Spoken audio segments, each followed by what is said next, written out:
अस्सलामुअलैकुम, आप देख रहे हैं समा। मैं हूं फवाद ज़ैदी। मैं हूं किरण आफ्ताब। ताजिरों का दबाव काम कर गया।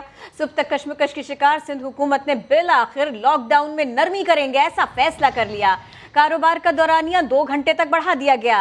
अब शटर 6 बजे ही नहीं गिराए जाएंगे, बल्कि दुकानें खुली रहेंगी रात 8 बजे तक। दुकान में मौजूद तमाम अमले की वैक्सीनेशन लाजमी होगी। 9वीं से 12वीं और यूनिवर्सिटीज़ की क्लासेस भी कल से बाकायदा होंगी। आउटडोर डाइनिंग कल से रात 12 बजे तक खोलने की इजाज़त होगी। 2 हफ्ते बाद शादी हॉल्स भी खोले जा सकेंगे। शहरियों को अब समंदर पर भी जाने की इजाज़त है। बंद करने की कोशिश करें प्लीज। ताजिरों का तकलीफ दे इंतजार खत्म हो गया और फैसला हो गया। कल से सूबा सिंध में बाजार 8 बजे तक खुल सकेंगे। 9वीं से 12वीं जमात और जामियात की क्लासें भी कल से बाकायदा शुरू हो जाएंगी, लेकिन वैक्सीनेशन सर्टिफिकेट्स हासिल करने होंगे। वज़ीर आला सिंध मुराद अली शाह ने वादे कर दिया। स्कूल खुलना है तो सारे टीचर्स को, स्कूल के स्टाफ को वैक्सीनेट होना लाजमी है। सब दुकानदार जो उनका स्टाफ है वो वैक्सीनेट हुआ हो और वो अपना प्रूफ रखे। सिंध हुकूमत ने कहा है कि आउटडोर डाइनिंग कल से रात 12 बजे तक खोले जा सकेंगे। सैलून भी SOPs के साथ खुल जाएंगे और 2 हफ्ते बाद शादी हॉल्स भी खोले जा सकेंगे। गर्मी के सताए लोगों के लिए भी अच्छी खबर है। साहिल समंदर पर से भी बंदिशें हटा दी गई। अब इसके बाद में क्या हो रहा है हम आपको बताते हैं। अच्छी बात है, कारोबार का वक्त बढ़ा दिया गया। पूरी तरह एहतियात करने के लिए भी तैयार हैं। हुकूमती फैसलों पर ताजिरों ने सुख का सांस लिया। अतीक मीर ने वैक्सीनेशन का हदफ पूरा करने का यकीन दिलाया। All Sindh private school association ने डू मोर का मुतालबा कर दिया। कहा पहली से 8वीं जमात की क्लासेस शुरू करने की भी इजाजत दी जाए। रात 8 बजे तक कारोबार की इजाजत। सिंध हुकूमत के फैसलों पर ताजिरों का खैर मकदम। वैक्सीनेशन का हदफ पूरा करने की यकीन दहानी। यकीनन ये देर आयत दुरुस्त आयत के मिसदाक हुकूमत सिंध ने एक बेहतर फैसला किया है। खुशाइंद है, खुशगवार है। SOPs जो भी इसमें मुकर्रर की गई हैं, हम ज्यादा मुस्तैद होंगे उसमें। Chairman all Sindh private schools and colleges association ने भी 7 जून से 9वीं ता 12वीं फिजिकल क्लासों की इजाजत पर शुक्रिया अदा किया। सिंध हुकूमत के सामने मुतालबा भी रखा। 9वीं 10वीं क्लास के साथ साथ और 11वीं 12वीं क्लास के साथ साथ पहली क्लास से लेकर 8वीं क्लास तक को भी फिजिकल क्लासेस की इजाजत दी जाए। हैदर अली का कहना है अभी 8वीं तक इम्तहानात होना बाकी हैं। दीगर सूबों में नर्सरी से 12वीं तक फिजिकल क्लासों का नोटिफिकेशन जारी हो चुका है। गलती एक बार हुई, अब नहीं। तफसील जानिए थोड़ी सी देर में। खत से बात शुरू हुई, ज़बान पर आ गई। सिंध और विफाक एक बार फिर आमने सामने आए। वज़ीर आला सिंध मुराद अली शाह ने तहरीक इंसाफ पर तासुब बरतने का इल्ज़ाम लगा दिया। कहते हैं कि विफाक ने पंजाब को मोटरवे बनाकर दी, सड़कों के लिए पैसा दिया, लेकिन सिंध को कुछ ना मिला। विफाकी वज़ीर असद उमर भी जवाब देने आ गए। कहा सिंध को मिलने वाला पैसा करप्शन की नज़र हुआ। मौजूदा विफाकी हुकूमत ने सिंध के लिए सबसे ज़्यादा काम किया है।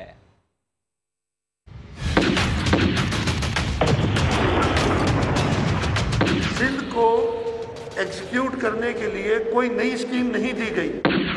ये वो वज़ीर आज़म इमरान खान जिन्होंने सिंध के लिए 1 साल के अंदर एक नहीं 2 तारीखी तरक्याती पैकेज का ऐलान किया। 1000 अरब रुपए से ज्यादा बनता है जो 3 साल के अंदर सर्व की जाएगी। सूबाई हुकूमत से पूछ नहीं रहे, आप किसी गली को आके बना के चले जाते हैं और ये पता नहीं कि वो गली शायद ऑलरेडी सूबाई हुकूमत ने बनाई हो, डबल काउंटिंग हो रही हो। इमरान खान किसी एक खित्ते के वज़ीर आज़म नहीं है, वो पूरे पाकिस्तान के वज़ीर आज़म है। वो तासुब की सियासत नहीं करते। लाहौर से सक्खर तक तो मोटरवे हुकूमत अपने पैसों से बनाती है। सक्खर से हैदराबाद कहते हैं पब्लिक प्राइवेट पार्टनरशिप बनाएंगे। पिछले 4 साल से हमें ये बता रहे। पीपल्स पार्टी ने सिंध के अंदर मोटरवेज बनाने के लिए आपको पता है इन्होंने कितना पैसा खर्च किया? 0। यहाँ पे तो पंजाब हुकूमत को दे दिए पैसे कि आप रोड बनाए। हमारे यहाँ पाक PWD पहले पैसा गया है सिंध की हुकूमत के पास, उससे बड़े शानदार सरे के अंदर महल भी बने, फ्रांस में जायदादें बनाई गई, लेकिन वो सिंध के अंदर नहीं लगा पैसा। वज़ीर आज़म पाकिस्तान इमरान खान ने ट्वीट किया, आपको वो बताते हैं। क़यादत और वज़रा करप्ट हों तो मुल्क दिवालिया हो जाता है। वज़ीर आज़म इमरान खान ने ट्वीट ऐसा किया, लिखा निचले तबके के सरकारी मुलाजिमीन रिश्वत लें तो शहरियों के लिए मसाइल पैदा हो जाते हैं। रिश्वत इस कदर आम हो गई कि शहरी इसे टैक्स समझते हैं। निचले तबके के मुलाजमीन रिश्वत लेते हैं, मसाइल पैदा होते हैं। आम शहरी रिश्वत की रकम को टैक्स का हिस्सा तस्वर करते हैं। क़यादत और वज़रा करप्ट हो तो मुल्क दिवालिया हो जाता है। वज़ीर आज़म ने ऐसा ट्वीट किया। महंगाई को लेकर बिलावल भुट्टो जरदारी की एक बार फिर हुकूमत पर कड़ी तनकीद। कहा, हुकूमत ने सख्त शराइत पर IMF से मुआहिदा करके कौम की खुददारी को दाव पर लगा दिया है। बिलावल भुट्टो जरदारी का कहना था कि अगर कोरोना के बावजूद भारत और बांग्लादेश महंगाई को कंट्रोल कर सकते हैं तो पाकिस्तान क्यों नहीं। भारत में महंगाई 4.29% और बांग्लादेश में 5.54% है, जबकि पाकिस्तान में शरह 10.9% क्यों है। बिलावल भुट्टो ने इल्ज़ाम लगाया है कि इमरान खान बजट में PTI अरकान को अरबों रुपए से नवाजने का मंसूबा बना रहे हैं। हुकूमत अब तक अपना 5 साला इक़्तिसादी मंसूबा सामने नहीं ला सकी।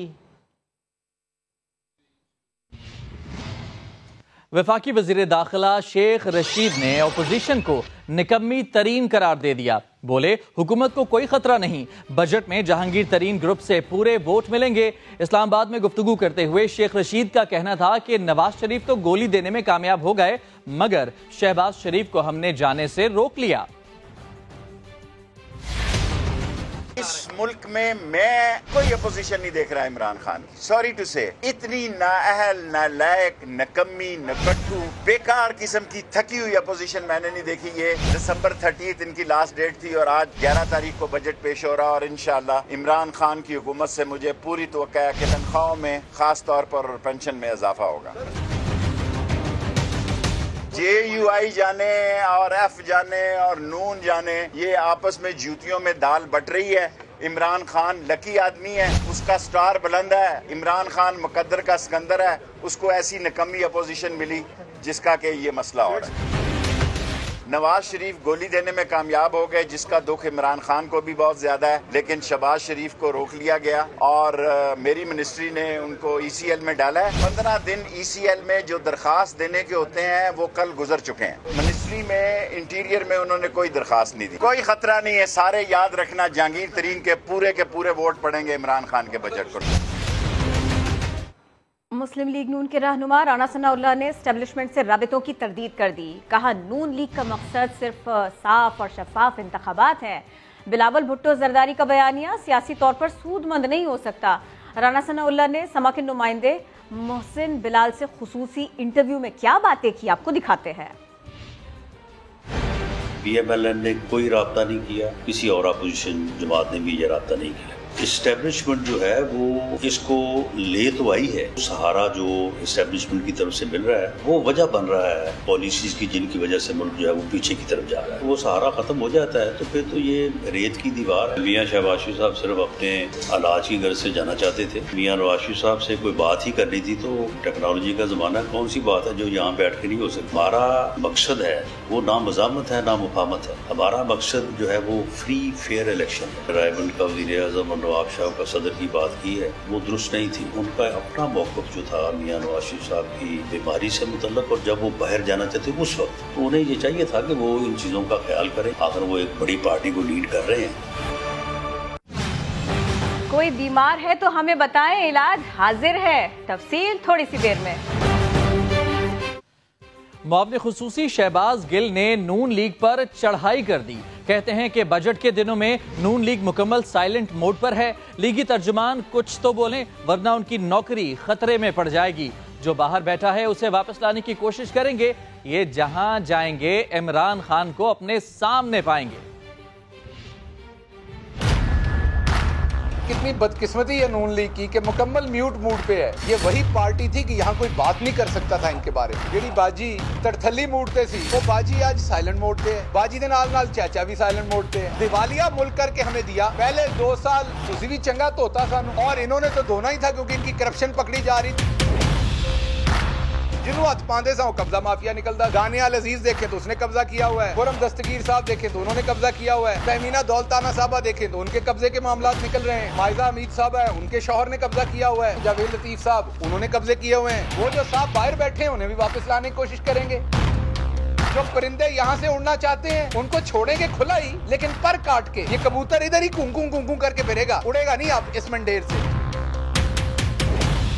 हर तरफ आगे इमरान खान लाठी लेके खड़ा हुआ है, जब तक पैसा वापस नहीं करते आप। मेरी नौकरी खतरे में है, अगर इन्होंने जवाब ना दिए साइलेंट मोड पर है, साड़ी छुट्टी हो जानी है। मैं तो इसलिए इन्हें हिला जला रहा हूँ, खुदा का वास्ता अपने लिए नहीं हमारे लिए बोलो। एक बारी फिर झूठ बोलो जिस तरह पहले बोलते रहे। लीगी रहनुमा एहसान इकबाल ने वज़ीर आज़म पर संगीन इल्ज़ाम लगा दिया। कहते हैं कि इमरान खान पाकिस्तान के सबसे बड़े मनी लॉन्ड्रर हैं। कोरोना से मिलने वाले 1200 अरब रुपए करप्शन की नज़र हो गए। आवाम को वैक्सीन लगाने के बजाय कोरोना के रहमो करम पर छोड़ दिया गया है। पाकिस्तान का सबसे बड़ा मनी लॉन्ड्रर इमरान अहमद नियाजी है। पाकिस्तान में सबसे बड़ी सियासी करप्शन करने वाले शख्स का नाम इमरान अहमद नियाजी है। ये उस वक्त राज खुलेगा जब फॉरेन फंडिंग केस की रिपोर्ट सामने आएगी। 1200 अरब रुपया जो कोरोना की इमदाद में करप्शन की गई है, उसकी इंक्वायरी की जाए। ये ऐसे जालिम लोग हैं कि इन्होंने कोरोना के नाम पर आने वाली गैर मुल्की मदद को भी खा गए हैं और अब उसकी ऑडिट की रिपोर्ट पेश नहीं होने दे रहे। उसकी ऑडिट रिपोर्ट को तब्दील करने की कोशिश हो रही है। वज़ीर सेहत पंजाब यास्मीन राशिद की बात करते हैं। वो कहती हैं ऑपोजिशन में अगर कोई बीमार है तो बताए, हमने पहले भी मुखालिफिन का अच्छा इलाज किया है, अब भी करेंगे। उन्होंने कोरोना वैक्सीन के खिलाफ प्रोपेगेंडा भी मुस्तरद कर दिया। ऑपोजिशन में किसी की तबीयत खराब है, खुदारा मेरे से राब्ता करे, इंशाल्लाह अच्छे से अच्छा इलाज करेंगे। आप मुखालफों का इलाज हमने पहले भी यहाँ अच्छा किया। नवाज शरीफ साहब को मसला बना, वो हमारे पास अस्पताल में तशरीफ लाए तो 14 दिन जो हमारे पास रहे उनका इलाज होता रहा ना। हम ना इलाज करते उनका तो वो बाहर जाना ही ना हो सकता। आपका क्या ख्याल है कि नवाज शरीफ साहब अब इस वक्त बीमार है? मतलब उनको वापस आना चाहिए। पंजाब में और खासतौर पर लाहौर के अंदर में इन्फेक्टिविटी रेट में कमी आई है और आज के दिन में जो पॉजिटिव केसेस सामने आए हैं पूरे पंजाब के अंदर वो 403 है। दुनिया में बहुत बड़ी तादाद लोगों की वैक्सीन लगवा चुकी है, ऐसा कोई नुकसान नहीं हो रहा और ना कोई ऐसी बात है। अफवाहों पे आपने बिल्कुल नहीं जाना। बेकरी में आए हैं तो मैं गया ला केक खाना, मैं फलानी केक खाना। हम बगैर सहूलतों के भी 30वें नंबर पे आ गए हैं। तो ये कातिल वबा अभी गई नहीं। एहतियात का दामन हरगिज हाथ से ना छोड़ें, क्योंकि मुल्क भर में कोरोना से मजीद 76 मरीजों की जान चली गई है, जबकि 1629 नए केसेस भी रिपोर्ट हुए हैं। शरह 3.10 रही। अरहम खान की रिपोर्ट देखिए। वफाकी सरकारी तालीमी इदारों के तलबा के लिए खुशखबरी है कि पहली से चौथी, छठी और 7वीं जमात के तलबा को बगैर इम्तहान पास करने का फैसला किया गया है। 5वीं और 8वीं के इम्तहानात लिए जाएंगे। इस्लामाबाद में पहली से चौथी, छठी और 7वीं जमात के तलबा को गुज़िश्ता साल के नताइज की बुनियाद पर प्रमोट किया जाएगा। DG वफाकी निज़ामत तालीमात ने 5वीं और 8वीं के इम्तहानात लाजमी लेने की समरी जारी कर दी है। 5वीं और 8वीं के सेंट्रलाइज इम्तहानात का शेड्यूल वफाकी निज़ामत तालीमात जारी करेगा। वैक्सीनेशन बहुत ज़रूरी है। वज़ीर आज़म के मुआविन ख़ुसूसी अल्लामा ताहिर अशरफी कहते हैं कोरोना वैक्सीन सबको लगवानी चाहिए। अगर किसी शख्स ने वैक्सीन न लगवाई और उसकी वजह से कोई दूसरा शख्स मुतासिर हुआ तो वैक्सीन न लगवाने वाला मुजरिम तस्वर किया जाएगा। तमाम उलमा इस्लाम का ये फतवा है कि कोरोना वैक्सीन जायज़ है, लगवानी चाहिए। जिस तरह पोलियो वैक्सीन जो है या पोलियो के कतरे जो हैं वो जायज़ हैं और वो लगवाने चाहिए, क्योंकि अगर कोई शख्स कोरोना वैक्सीन नहीं लगवाता या पोलियो के कतरे अपने बच्चों को नहीं पिलाता और वो बच्चा माजूर हो जाए या ये शख्स जो कोरोना वैक्सीन नहीं लगवा रहा इसको खुदा न खास्ता ये वबा पकड़ ले और इसकी वजह से और लोग मुतासिर हो जाएं तो इंदल्लाह व इंदन्नास ये मुजरिम होगा। खबरों में आगे देखिए, होशियारी महंगी पड़ गई। बहरिया टाउन कराची पर मुजाहिरीन का धावा, कीमती इमलाक को नुकसान पहुंचाया गया। दुकानों और गाड़ियों को आग लगा दी गई। करोड़ों रुपए का सामान जल गया। बाद में पुलिस ने मुजाहिरीन को मुंतशिर कर दिया।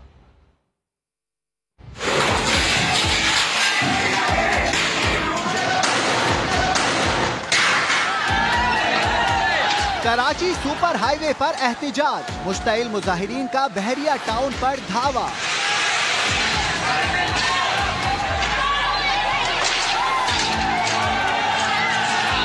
पहले दाखिली दरवाजे को आग लगाई, ये देखें हमारा पूरा बहरिया टाउन का गेट जला दिया गया है। फिर डंडा बरदार अफराद रुकावटें तोड़कर अंदर दाखिल हो गए। दफातर और दुकानों में जा घुसे, तोड़ फोड़ की, इमलाक को नुकसान पहुंचाया।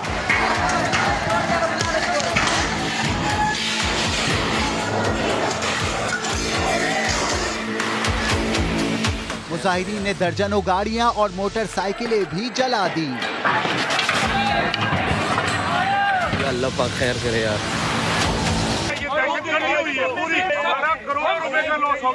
बहरिया टाउन में लगने वाली आग का धुआं दूर तक दिखाई दिया। पुलिस ने मुजाहिरीन को मुंतशिर करके सुपर हाईवे पर ट्रैफिक की रवानी बहाल करा दी। पीपल्स पार्टी ने बहरिया टाउन पर हमला करने वालों को तरक्की दुश्मन करार दे दिया। निसार खोड़ों ने जलाओ घिराव करने वालों के खिलाफ कार्रवाई का ऐलान भी कर दिया। ख्वाजा इजहारुल हसन कहते हैं कि इस हमले की जिम्मेदार सिंध हुकूमत है। बहरिया टाउन पर मुजाहिरीन का हमला। पीपल्स पार्टी रहनुमा निसार खोड़ों ने कहा है, हंगामाराई करने वाले सिंध की तरक्की नहीं चाहते। जलाओ घिराव करने वाले के खिलाफ कार्रवाई होगी। काबिल कबूल बात नहीं है कि आप हंगामाराई करके और इस तरह से सिंध की तरक्की के रास्ते में रुकावट बनो। जब उन्होंने खुद इंतजामिया से बात करते हुए ये बात कही तो वायलेशन उन्होंने की। वाक़े के खिलाफ MQM पाकिस्तान का सख्त रद्द अमल। ख्वाजा इजहारुल हसन ने बहरिया टाउन पर हमला पाकिस्तान पर हमला करार दिया। जिम्मेदारी मुजाहरा करने वालों और हुकूमत सिंध पर आयद होती है, जिन्होंने लोगों की जान, माल और उनकी जायदादों की हिफाजत करने में नाकाम रहे, जिन्होंने शरपसंदी की है, दहशतगर्दी। ख्वाजा इजहार ने मजीद कहा, जिन लोगों का नुकसान हुआ MQM उनके साथ खड़ी है। गाड़ी भगाई, अहलकार को कुचला और फरार होने की कोशिश की। लाहौर में कानून से खेलने वाले शख्स का पुलिस ने 3 रोज़ा जिस्मानी रिमांड हासिल कर लिया है। मुलजिम ने गाड़ी क्यों भगाई, क्या दावे करता रहा, जानिए रियाज अहमद की इस रिपोर्ट में। लाहौर में एक शख्स को 1.5 होशियारी महंगी पड़ गई। पुलिस को चकमा देकर भागने की कोशिश में गाड़ी भी जली, गिरफ्तार भी हुआ, अब हवालात में बंद है। मुलजिम हमजा जावेद ने खुद को हसास इदारे का अफसर जाहिर करके होटल में झगड़ा किया था। इंतजामिया ने पुलिस बुला ली। एहलकार मुलजिम को लेकर थाने पहुंचे तो उसने फरार होने की कोशिश की। पुलिस एहलकार पीछा करता हुआ गाड़ी में सवार हो गया। किनाल रोड पर गाड़ी रोकी, एहलकार उतरा तो मुलजिम ने फिर गाड़ी को दौड़ा दिया। ये मरहला संगीन था।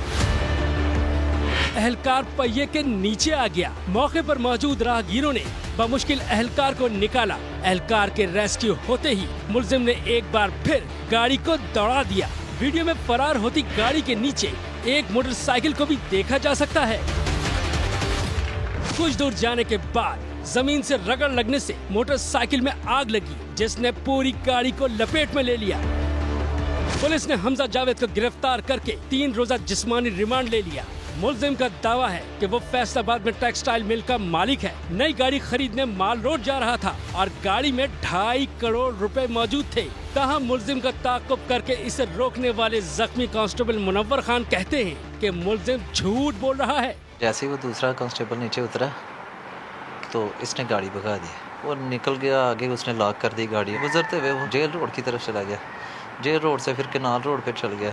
फिर उसकी गाड़ी कहीं पे स्टक हुई है, लगी है। वो 1-2 मोटरसाइकिलें नीचे भी आई थी। मुझे ये नहीं पता चला मुझे कैसे वो नीचे गिर गया, मुझे कैसे नीचे आ गया, समझ ही नहीं आई। अदालत ने केस की अगली समाअत के लिए मुलजिम को 9 जून को पेश करने का हुक्म दे दिया।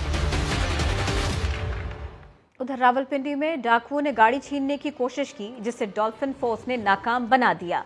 मुलजिमान फायरिंग करते हुए फरार हुए। गोलियां लगने से 2 शहरी जख्मी हो गए।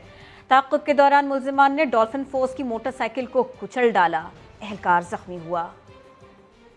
रावलपिंडी की मसरूफ तरीन मरी रोड पर लुटेरों की दीदा दलेरी। दिन दिहाड़े 6th रोड चौक पर शहरी से गन पॉइंट पर कार छीनने की कोशिश। करीब ही मौजूद डॉल्फिन फोर्स बर वक्त मौका पर पहुंची तो मुलजिमान ने फायर खोल दिया।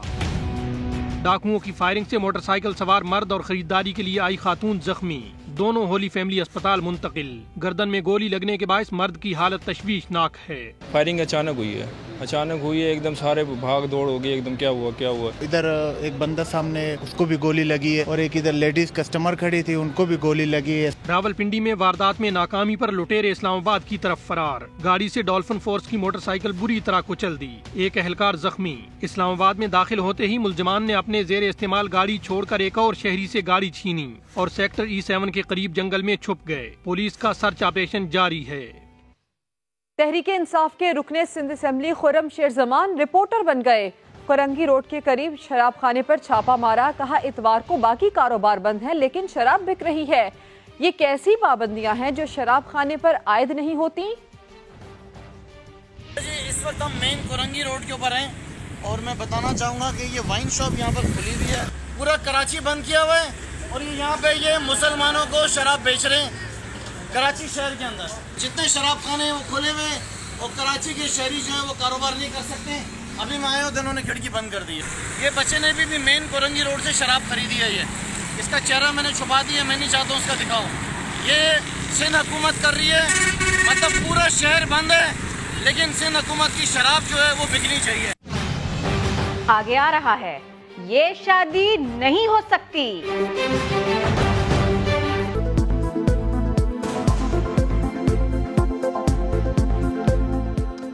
पहले किसी की ज़रूरत नहीं का दावा और अब पीपल्स पार्टी के बगैर बेबसी का इजहार। शाहिद खाकान अब्बासी ने इस्तीफे देने का सवाल हुआ तो पीपल्स पार्टी को बड़ी जमात करार देकर बेबसी जाहिर कर दी। कहने लगे एक बड़ी जमात असेंबली में बैठी होगी तो इस्तीफों का फायदा नहीं, जबकि माजी में मरियम नवाज क्या दावे करती थी वो अब याद करने की जरूरत है। अब माइनस पीपल्स पार्टी पीडीएम में बाकी जितनी जमातें रह गई हैं जो कहती थी कि इस्तीफे देने चाहिए, अब आप लोग क्यों नहीं देते इस्तीफे? जी, क्योंकि अब लाएमल दूसरा होगा। अब एक बड़ी जमात बैठी रहेगी वहाँ पर तो 162 इस्तीफों का असर और होता है, 100 इस्तीफों का असर और होता है। मुस्लिम लीग नून माशाल्लाह एक ऐसी जमात है, JUIF की बहुत बड़ी फॉलोइंग है, हमें किसी और की जरूरत नहीं है।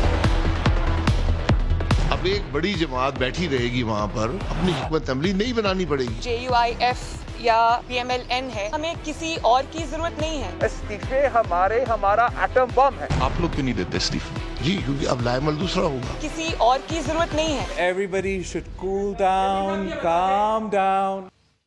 फैसलाबाद से खबर, जहां कजन की शादी रुकवाने के लिए नौजवान ने बारात पर फायरिंग कर दी, दुल्हा बाल बाल बच गया। उस्मान सिद्दीक की रिपोर्ट। शादी के रंग में भंग, घर आई बारात पर अंधाधुंध फायरिंग। फैसलाबाद के इलाके कड़ीवाला में बारात पर मामूजात कजन ने अंधाधुंध फायरिंग कर दी। मुल्जिमान घर की छत से बारातियों पर सीधी गोलियां बरसाते रहे। ये रिश्तेदार हमारे, इन्हें पहले रिश्ता मांगा था हमने नहीं दिया। जब बारात आई इन्होंने इन्नी फायरिंग की गली में जाके, ते दूल्हे नूं इन्होंने ना धमकी दी सी कत्ल कर देना वा।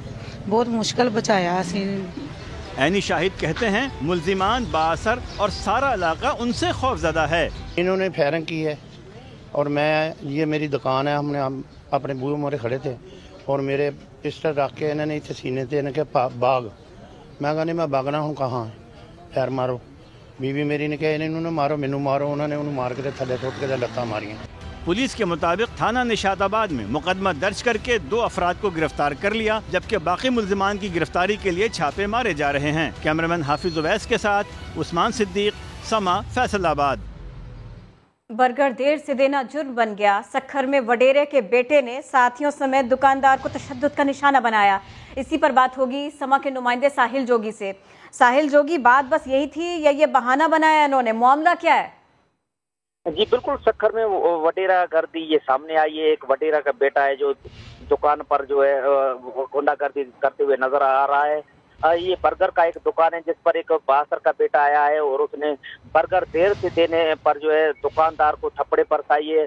और आप ये CCTV फुटेज में देख सकते हैं कि किस तरह से जो काउंटर में घुसकर उस दुकानदार को तशद्दुद का निशाना बनाया गया है। एक FIR जो है थाना आबाद पर दर्ज कराई गई है और दुकानदार ने ये मौक़िफ़ अख्तियार किया है कि बर्गर देर से देने पर जो है वडेरा का बेटा और उसके 2 साथी जो है दुकान में घुस गए और उन्होंने जो है तशद्दुद का निशाना बहुत बनाया। शुक्रिया, आपने इस सिलसिले में अपडेट किया।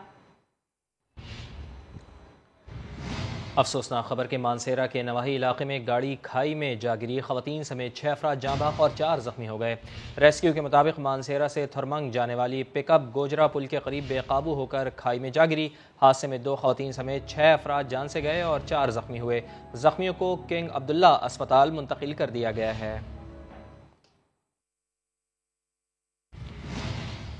मुल्क के मुख्तलिफ हिस्सों में बारिश के बाद गर्मी ने उल्टे पांव दौड़ लगा दी। हादसात के दौरान 3 बच्चों समेत 5 अफराद की जान चली गई।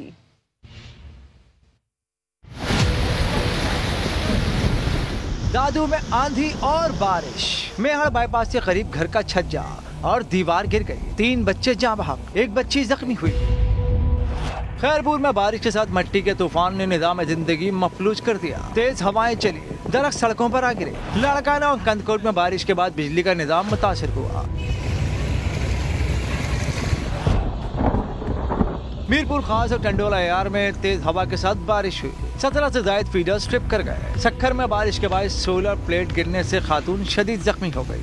हरीपुर में बारिश के बायस दीवार गिरने से 2 अफराद जाँ बहक और 2 बच्चे जख्मी हुए। सख्त मौसम अच्छे के तेवर बदल देता है। वजीर खारिजा के एजाज में मुल्तान में तकरीब हुई। गर्मी और बेनज़मी से शाह महमूद कुरैशी को गुस्सा आया। मुल्तान का सुल्तान आमिर जाकर अगर आप बैठ जाएंगे तो आसानी पैदा हो जाएगी आपकी भी जो मेरी। भाईजान बैठ जाए, आप भी बैठ जाए या किसी मेरी कुर्सी पे आके बैठ जाओ, इधर आ जाओ, मेरी कुर्सी पे आके बैठ जाओ, इधर आ जाओ, आप हटे ना फिर आगे। मेरी बात सुनो बेटा, मेरी कुर्सी पे आके बैठ जाओ, इधर आ जाओ, फोन बंद कर लो, बात कर जाओ, बात कर जाओ और बड़े मकसद की साथ ठहर जाओ बेटा। बुलंदबाला चोटियों को सर करने वाले कोपहमाओं के एजाज में सवात में तकरीब सजाई गई। शहाबुद्दीन की रिपोर्ट देखिए।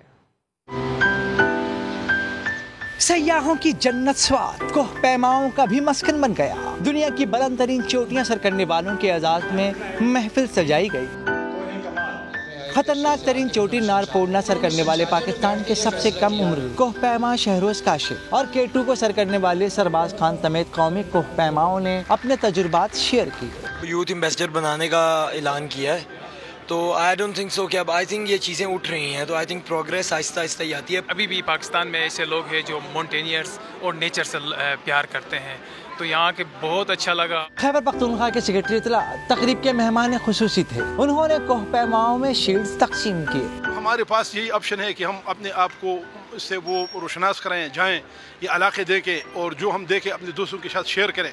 हुस्न की इस वादी में हर साल मुनक्कद होने वाली तकरीब में खवातीन को भी कोहपैमाई के मैदान में हिस्सा लेने की तरगीब दी गई। कैमरामैन फरदंद अली के साथ सैयद शहाबुद्दीन, समा स्वाद। पावर लिफ्टर बहनों से मिलिए कादिर खाजा की रिपोर्ट में।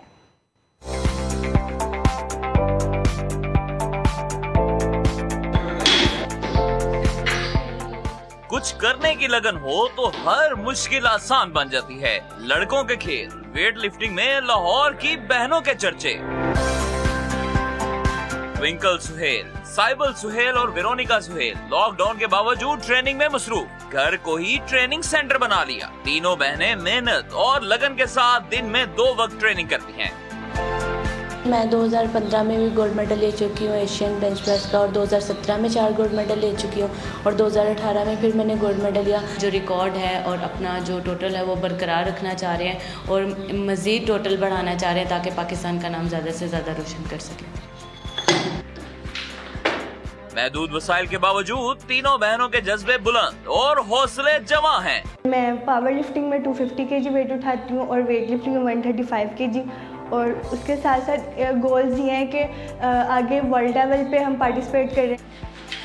ट्विंकल सुहेल, साइबल और वेरोनिका सुहेल ने 2018 में bench press international weight lifting championship की मुख्तलिफ कैटेगरीज में मेडल्स जीतकर मुनफरद रिकॉर्ड बनाया था, जो अब कॉमनवेल्थ और साउथ एशियन गेम्स में गोल्ड मेडल जीतने को अपना हदफ करार देती हैं। कैमरामैन साद नवीद के साथ कादिर ख्वाजा, समा, लाहौर।